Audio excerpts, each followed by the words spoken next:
Hello, and welcome to this week's Lifeway Social Insider video for the email. I hope this video is helpful for you today. I hope you're all having a good week.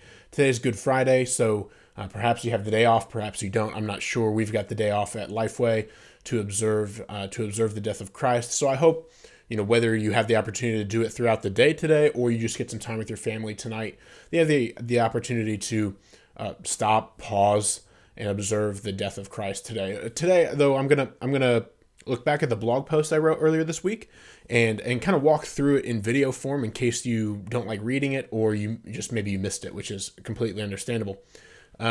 This week I wrote about 3 ways Facebook's culture and YouTube's culture differ from one another.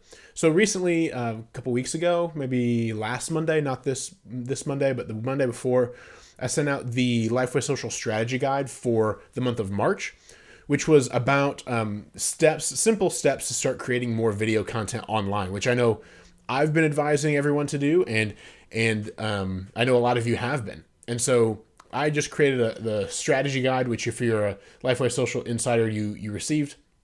And I got an email from a Lifeway Social member named Scott asking if I could explain how Facebook's culture and YouTube's culture are different. Because in the strategy guide, I said, if you're creating video content for Facebook, you might want to adopt certain strategies that are different than if you're creating content for YouTube, because the platforms are kind of different. And so he asked me to explain how they are. And so I wrote this blog post, three ways these cultures are different.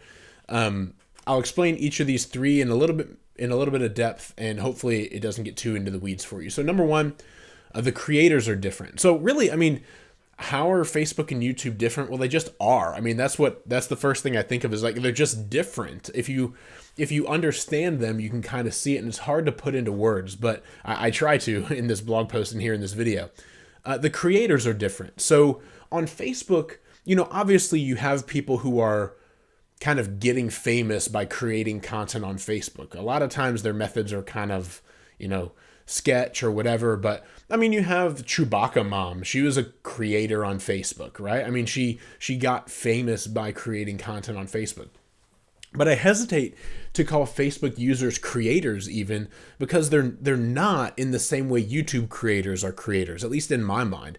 All of us just kind of use Facebook. Few of us are using it necessarily to build a platform, though a lot of us are, but some of us are just using it to connect with friends or family, or see pictures of our nieces or nephews or whatever else. So the creators are different. So let's pretend, let's for the sake of comparing YouTube and Facebook, let's say all of us have a Facebook presence to build a platform for a moment. The people who are creating platforms on Facebook are different than the people creating platforms on YouTube. Creators on Facebook tend to be older. They tend to be more conservative, just ideologically, not politically only, just ideologically in general. And like I said, they tend to be older, perhaps less diverse, though it's hard to say that. Facebook is such a global platform. It's hard to say it's less diverse, but some of the loudest voices don't really seem perhaps as diverse as they are on YouTube. And so, So number 1, I would say the creators are different. Facebook creators are middle-aged, conservative folks that tend to connect with friends around content they share. YouTube creators tend to be young entertainers who are creating edgy content for the sake of pushing artistic and perhaps sociological boundaries, kind of pushing the envelope. So that's the first point. Number 2, the audiences are different. So, users on Facebook are just users. They're creators and the audience. YouTube, you have a lot of creators, and those creators are part of the audience because most of the creators are also watching content on YouTube. But then you have a significant group of people, most of you, watching YouTube content. So you're an audience on YouTube, but you're not necessarily a creator on YouTube. Some of you might be creating YouTube content, but I know a lot of you, and I know a lot of you aren't creating content for YouTube. So you're just an audience. Again, how do the audiences differ? In much the same way that the creators differ. Facebook audiences tend to be older, more conservative. YouTube audiences tend to be younger, edgier. YouTube is attracting a ton of children to the platform that are not going to use Facebook, at least right now. And so the audiences are different. You have to consider that. They're a little bit edgier.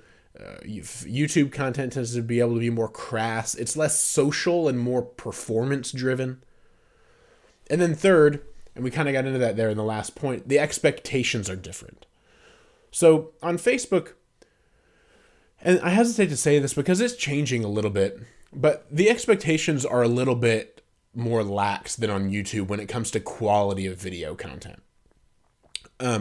On Facebook, you can film a Facebook Live with a phone. I mean, I still do that on a regular basis. I use my phone to film Facebook Live content for people I'm helping create content. And it's completely acceptable. You know, we have a nice microphone or whatever else, but I'm still using my iPhone and kind of a cheap $15 tripod.